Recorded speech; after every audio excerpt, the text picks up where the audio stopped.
Olá, alunos e alunas do curso de especialização em educação infantil e ensino fundamental. Me chamo Danieres, creio que vocês já me conhecem. A gente vai trabalhar nessa disciplina, nessa modalidade, né, que é a disciplina Problemas e Dificuldades de Aprendizagem.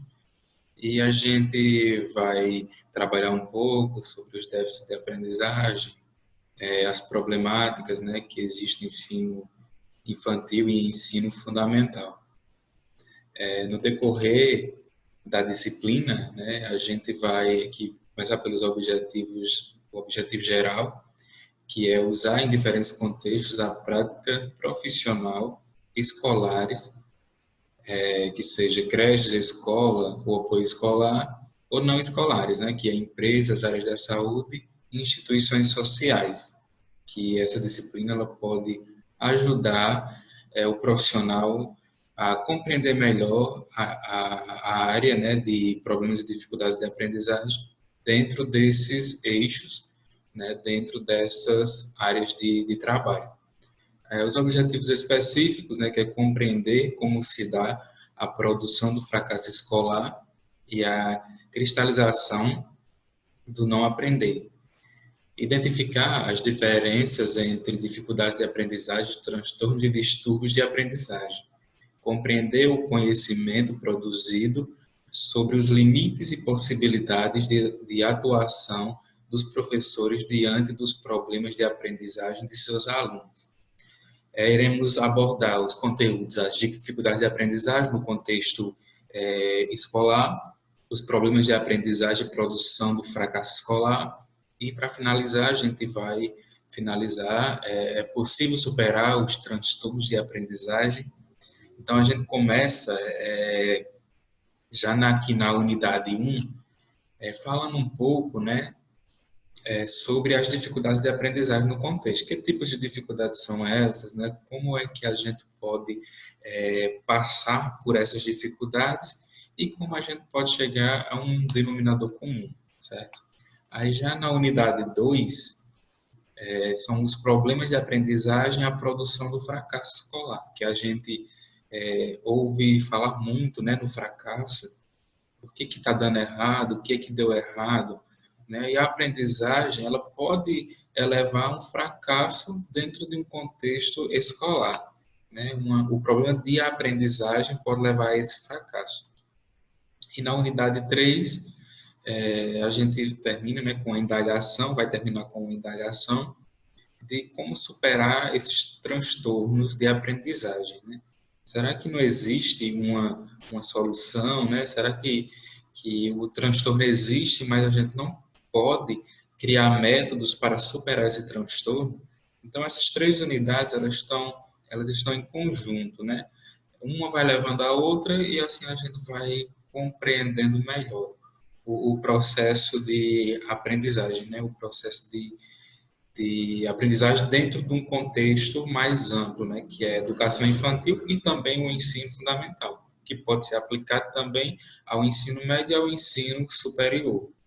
Mas a gente fala do ensino infantil porque é o primeiro contato do aluno, né, que ele tem, e é mais fácil, digamos assim, de a gente detectar esses problemas de aprendizagem.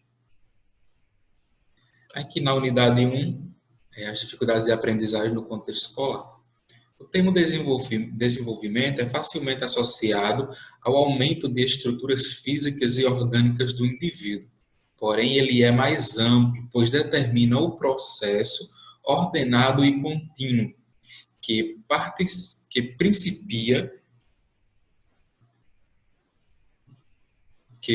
principia com a própria vida e abrange todas as modificações comportamentais, física e da estimulação variada do ambiente.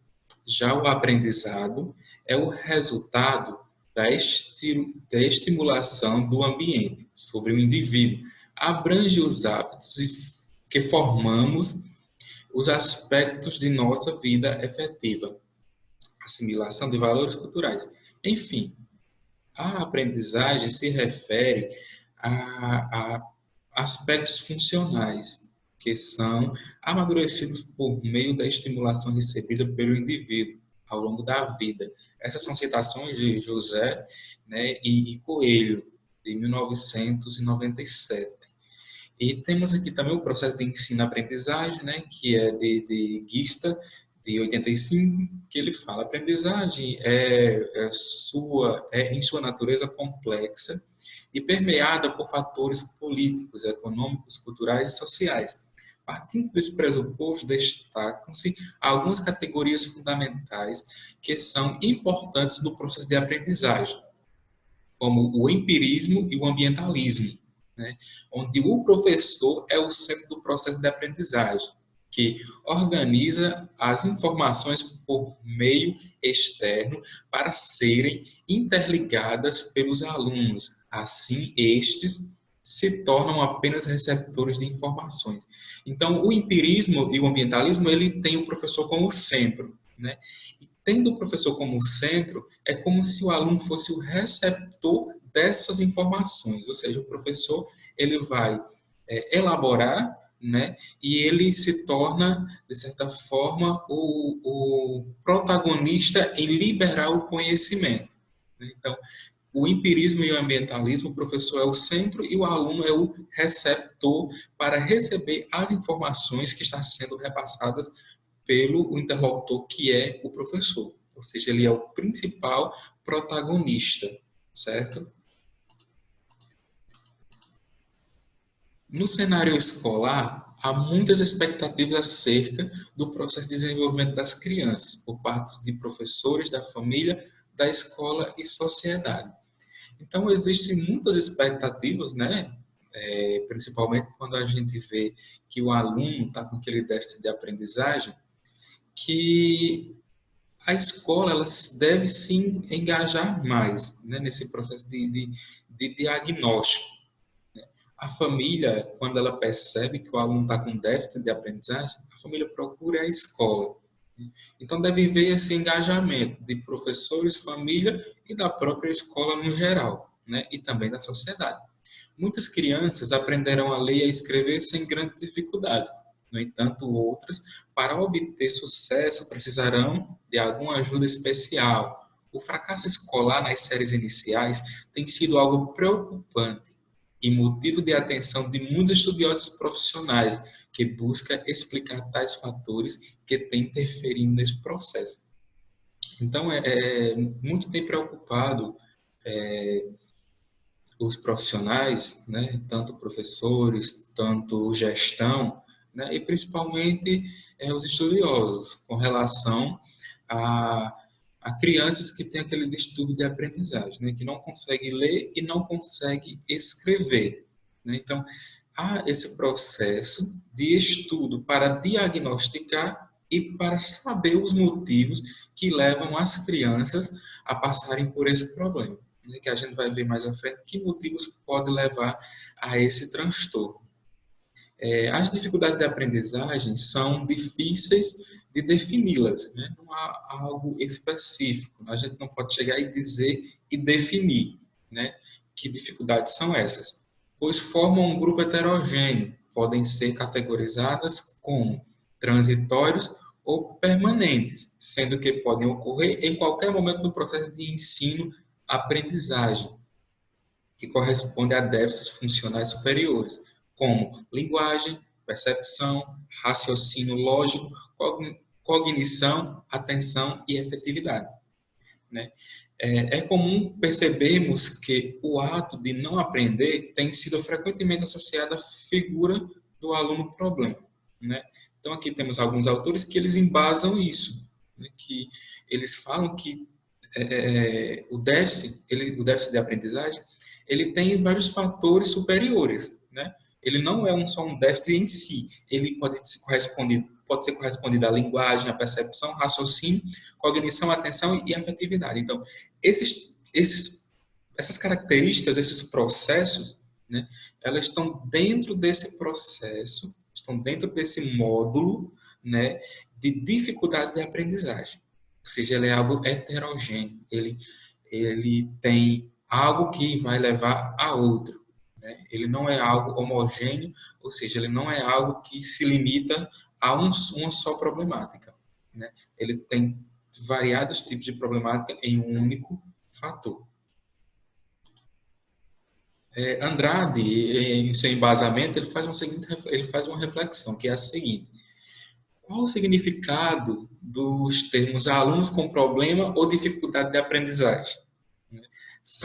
Aí ele já responde: são várias as possíveis respostas, várias as possíveis construções de significados acerca dos termos, sem que uma seja mais verdadeira que a outra. Assim, não podemos previamente acreditar que alunos são problemas ou que famílias são desajustadas, ou que professores são autoritários. Precisamos ver uns quebra-cabeças, as partes e o todo. Então, ele diz que não existe um significado concreto sobre a dificuldade de aprendizagem, né? Pode elencar questões familiares, pode elencar também professores autoritários, né? Pode aliás, famílias desestruturadas. Isso pode pegar de certa forma e juntar, né? E pode elevar a dificuldade de aprendizagem do aluno, né? Às vezes, famílias desestruturadas, elas podem, de certa forma, contribuir. Às vezes, o professor autoritário pode contribuir para isso também, né? Entre outros problemas, né? Então, isso é um quebra-cabeça, que ele diz que as partes devem formar um todo, né? Para poder se chegar a esse denominador, né? Para a gente saber como realmente acontece esse processo de dificuldade de aprendizagem do aluno. Os problemas de aprendizagem podem ocorrer no início da vida escolar, como durante e surge. Os problemas de aprendizagem podem ocorrer no início da vida escolar, como durante e surgem em situações diferentes para cada aluno. Todo e qualquer problema de aprendizagem sugere um cuidadoso e um amplo trabalho, além de uma investigação no campo em que se manifesta.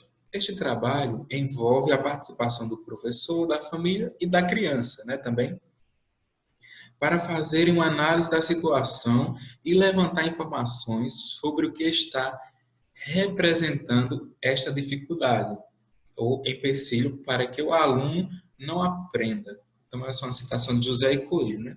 Que ele fala que é necessário fazer uma investigação do campo, né, daquilo que está sendo proposto para estudo, para poder se chegar a um resultado, né?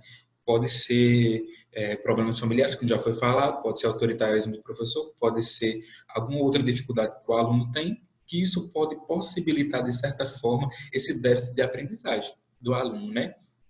Então, ele diz que deve ser envolvido a criança, a família e a participação do professor, ou seja, a participação da escola, para que possa se chegar, né, a esse denominador, né, para que possa ver qual é o empecilho, para que possa ver o que está barrando a aprendizagem do aluno no processo de aprendizagem, aliás. Ao professor, que já puxa mais um pouquinho para o lado do professor, né, cabe a tarefa de detectar os problemas que aparecem na sala de aula e investigar de forma mais ampla as causas que abrangem os fatores orgânicos, neurológicos, mentais e psicológicos, adicionadas a problemas ambientais que a criança vive. Então, ele diz que as causas são amplas, né? E que pode abranger fatores orgânicos, neurológicos, mentais, psicológicos, né? Dependendo do campo onde o aluno esteja inserido. Ele quer dizer isso, né? Que tudo isso pode contribuir, mas vai depender de onde o aluno está inserido, que tipo de estrutura familiar que ele está inserido e que tipo de escola que ele está também inserido. Tal postura facilitará o encaminhamento da criança a um especialista, que além de tratar as dificuldades da criança, poderá orientar melhor o professor a lidar com com este aluno em salas normais, ou necessário encaminhamento para salas especiais, para um tratamento adequado de dificuldade detectada. A gente vê hoje que tem vários meios, né, que podem detectar isso. As escolas, elas necessariamente era para ter um psicólogo, né, para atender cada escola, mas às vezes o município ele disponibiliza, né, disponibiliza psicólogo para atender essas necessidades. Então, também o psicopedagogo, né, era para ter em cada escola, porque ali ele vai diagnosticar, né? Quando não se tem o psicopedagogo, pode utilizar-se do psicólogo, né? Que a diferença é que o psicopedagogo ele está mais ligado à psicologia ligada à educação, né? Psicologia que está ligada à pedagogia, né? E ele pode identificar melhor os problemas de aprendizagem, né? E tem também o AEE, né? Que é aquela educação especializada, que tem escolas que adotam, né? O AEE, que é o atendimento educacional especializado, que foi criado aqui no Brasil, né? E ele pode diagnosticar, o aluno pode ser diagnosticado e pode estar sendo trabalhado em salas especiais, que é exatamente esse sistema AE, né? E ele pode ajudar bastante, né? Por exemplo, o aluno estuda de manhã e à tarde, no horário oposto, ele faz esse atendimento especializado, né? Com profissionais dentro da área, seja de Libras, né? Seja profissionais psicopedagogos, enfim, uma variedade de profissionais que podem, de certa forma, ajudar o aluno, né? E também ajudar o professor a diagnosticar qual é a principal problemática que está impedindo que o aluno tenha acesso ao conhecimento, né? Que ele tem uma barreira que impede e isso vai trazer o déficit de aprendizagem, né? Para o alunado. Smith ainda acrescenta que as crianças com dificuldades de aprendizagem têm em comum o baixo desempenho. Na maior parte do tempo, estas crianças têm a capacidade intelectual que funciona de modo consistente, mas em outros momentos, quando lhes são apresentadas algumas tarefas, seus cérebros parecem congelar. Assim, seu desempenho escolar torna-se inconsistente. Em algumas áreas, está à frente de sua turma, em outros momentos, está atrás, né? Então, ele diz que, de certa forma, é como se a criança, quando estivesse adquirindo conhecimento, é como se o seu cérebro congelasse, né? Como se ela tivesse uma barreira ali que impede, né, dela ter o conhecimento, de chegar o conhecimento necessário, dependendo daquilo que está sendo proposto para ela. Então, ele diz que há um congelamento, né, de informações ali, ou seja, é como se tivesse uma barreira e dali a informação não passa. Para Sampaio, são muitos os distúrbios que a criança com dificuldades apresenta na aprendizagem. O mais citado no meio escolar, que a gente conhece muito, né, é o TDAH, né, que é transtorno de déficit de atenção ou sem hiperatividade, que a gente tem a dislexia, descalculia, disgrafia e disortografia. Então, a gente tem esses 4 aí, né, que, de certa forma, ele está dentro desse TDAH, né, que é o transtorno de déficit de atenção ou sem hiperatividade. Então, o primeiro aqui que a gente tem é a dislexia, né, que é o distúrbio de aprendizagem caracterizado pela dificuldade de leitura. Ou seja, o aluno que tem esse distúrbio, ele tem dificuldade de ler, né? Ele tem dificuldade de aprender a ler, né? Aí temos a descálcula, que é uma deficiência de aprendizagem específica em matemática. Ou seja, a pessoa que tem esse distúrbio, ela tem uma deficiência de aprender números, né? De aprender códigos. A disgrafia, que é transtorno caracterizado pela dificuldade que a criança apresenta com a fluência da escrita. Em muitos casos, a disgrafia está associada a um problema motor, ou seja, aquilo que a criança tem dificuldade de escrita, né? Ela não consegue escrever de uma maneira correta, né? Ela tem um problema motor, ou seja, um problema de transcrever. né, psicomotor. E, por último, a gente tem a desortografia. A desortografia é uma incapacidade específica de aprendizagem, caracterizada por dificuldades em escrever sem erros ortográficos. Ou seja, o aluno ele tem a incapacidade específica de aprender, caracterizada por dificuldades em escrever sem erros, né? Ou seja, às vezes ele consegue escrever bem, mas escreve com erros ortográficos, né? Aí que é o contrário da disgrafia e a desortografia, né? Elas são quase parecidas, mas a diferença é que a disgrafia é um transtorno do aluno, ele não consegue escrever bem, né? Ele não associa bem as letras. Tipo a cartilha, né, que a gente usava antes para melhorar a letra, né? Então, pessoas que têm esse distúrbio, eles não conseguem escrever bem. E a outra, né, a desortografia, é onde o aluno consegue escrever sem erros ortográficos, né? Porém, também não escreve de maneira perfeita, né? Então, esse TDAH, ele está incluso, né, que é esse déficit de aprendizagem, pode ser diagnosticado pelo professor, né? Então, o professor principal é responsável pelo diagnóstico, de tentar entender o que o aluno está passando, né? Porque é ele que convive mais, e a família também pode fazer esse diagnóstico, né? E poder associar a qual distúrbio está de certa forma, incluído a dificuldade de aprendizagem do aluno. Então, esses três métodos aí, né, citados, eles podem estar em conjunto, né? Mas nem sempre o aluno vai ter todos esses distúrbios, né? Às vezes ele tem um e não tem o outro. Então, é necessário um diagnóstico para que possa, de certa forma, se chegar a uma conclusão. Quais são os distúrbios que o aluno tem que impede que ele alcance o aprendizado.